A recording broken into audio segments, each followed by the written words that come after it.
Hi, my name is Clayton French, the Deputy Director at the Mississippi Emergency Management Agency.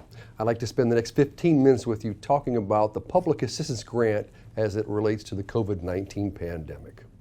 So to begin with, I'd like to talk really what Public Assistance Grant is, then define a few terms like applicant, category of work, how to develop a project, and then some of the common questions that will be raised. So first off, the Public Assistance Grant.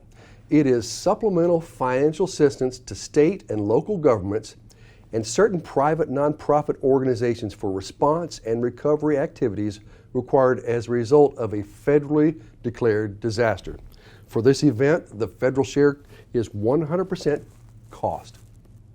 And I do want to emphasize it is a supplemental cost reimbursement program, and there are very specific eligibility requirements that go along with this grant.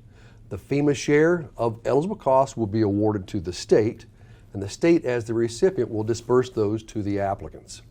You may ask yourself, who is an eligible applicant in this grant? The state is an eligible applicant, the declared counties, cities, towns, and villages, other political subdivisions of the state, Native American tribe governments, and also certain private nonprofit organizations. Many of the hospitals participating in this grant fall underneath that category.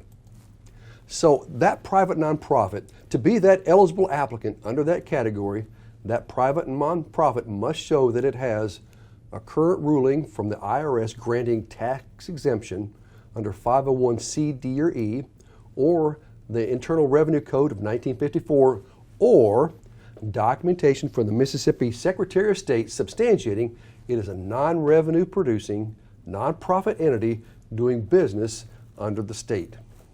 Let's talk about that category of work mentioned earlier.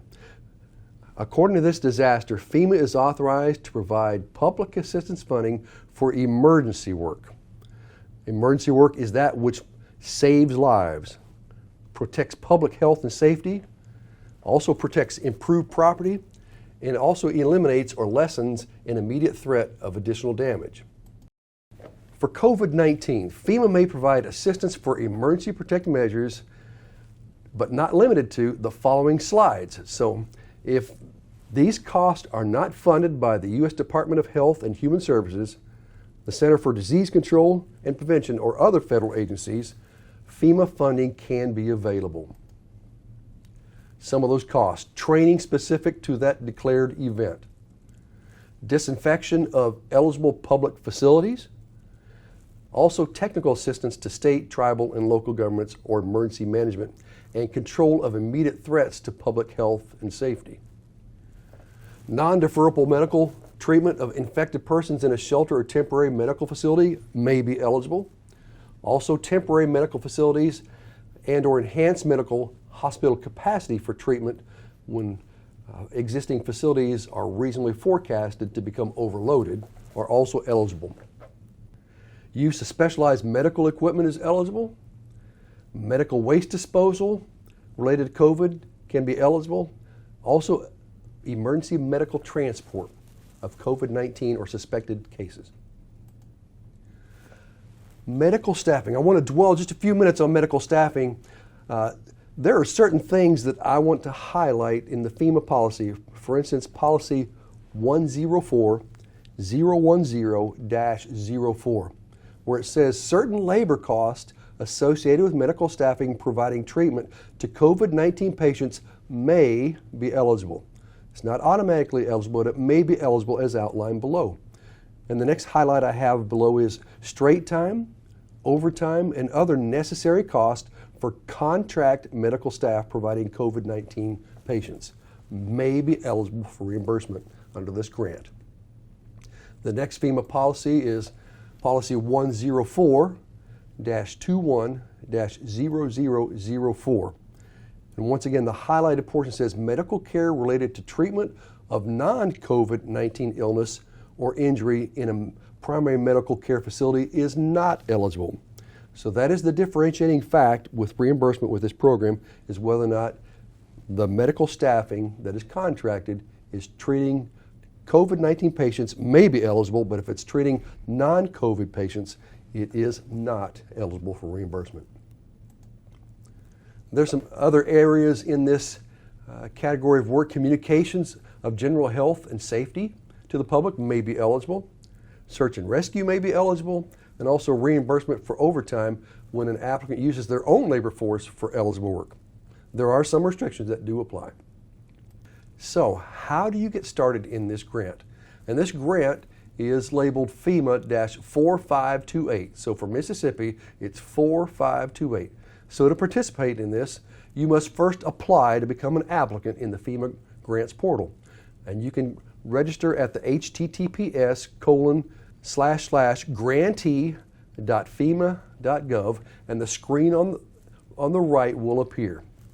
You can register by clicking on the button that says Register Your Organization and Request Public Assistance. It will lead you through several screens. Just follow the prompts. You will then be notified by email if you have been accepted or if more information will be needed. Once you're added to this grant, FEMA will develop projects based upon submittal of a completed COVID-19 project worksheet via that same grants portal. FEMA will not accept paper copies. And the COVID-19 project worksheet template is specifically designed to assist applicants with submission of needed documentation for the project. Once again, that website is https://grantee.fema.gov. You're not going to be on your own. The state has hired a contractor to work with applicants on the COVID public assistance disaster. You will recognize them because once you are received as an applicant in this disaster in the FEMA grants portal, an associate from TF Rankin and Associates will contact you. For example, if you get an email, it will be at disasterresponse.com. That will let you know that this is our contractor there to help you. As you develop this project, here's some information that will be required. A description of the activities, including when, where, and who conducted or will conduct the activities. A summary of how much the activities will cost, so that will be your estimate. And then supporting documentation or certification of certain conditions, including compliance with applicable federal, state, tribal, territorial, and local laws and regulations pertaining to insurance, contracts, and environmental and historic preservation. There are some common questions on the board here. One question you may have is, what procurement guidelines must I follow for reimbursement? Just take a note of these two memos on this screen. Pause your screen if necessary. Do a Google search and those documents will come up and they will help you understand what kind of procurement guidelines you will have to abide by. There are some other assistance out there. The Public Assistance Program and Policy Guide addresses the typical Category B or emergency protective measures and costs. There's also another fact sheet that FEMA's put together called the COVID-19 Eligible Emergency Protective Measures Fact Sheet. That's the COVID-19 Eligible Emergency Protective Measures Fact Sheet. I want to give you a 30,000-foot view of the project life cycle. So first, the applicant must register with FEMA via the grants portal.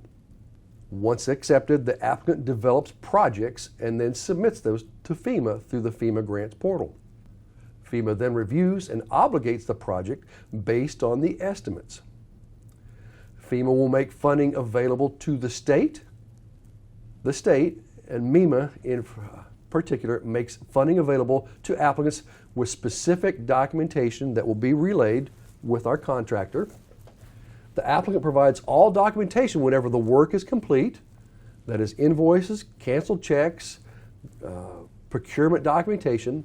FEMA will then bundle that together and send that to FEMA for FEMA final determination. FEMA will determine the final amount and then close the project. If FEMA closes the project for less than what was paid, then the applicant owes FEMA the overpayment amount. I've got 3 questions that you need to ask yourself. Is it eligible? What I mean by that are you an eligible applicant? Is the work that you're doing eligible? If your work is for treating patients that are not COVID-19 or suspected of COVID-19, that work would not be eligible. Next question, is the cost reasonable? FEMA will ask this. And FEMA's definition of reasonability, a cost is reasonable if in its nature and amount, it does not exceed that which would be incurred by a prudent person under the circumstances prevailing at the time the applicant makes the decision to incur the cost. One reason or one avenue that FEMA uses to determine reasonability is if you get some cost comparisons. If you choose a cost that is lower than the others, then you've demonstrated FEMA that that cost probably is reasonable. And then the final question is it properly procured? Were goods and services or the contracts procured utilizing those stringent of standards, the federal, state, or your own local procurement policy? So this was a very quick briefing of the Public Assistance Grant, especially tailored to medical communities. We talked about what the Public Assistance Grant is, who an applicant can be, the category of work, which is Category B, Emergency Protective Measures, how to develop a project, and then common questions. Once again, I want to highlight the disaster number is FEMA-4528. Thank you.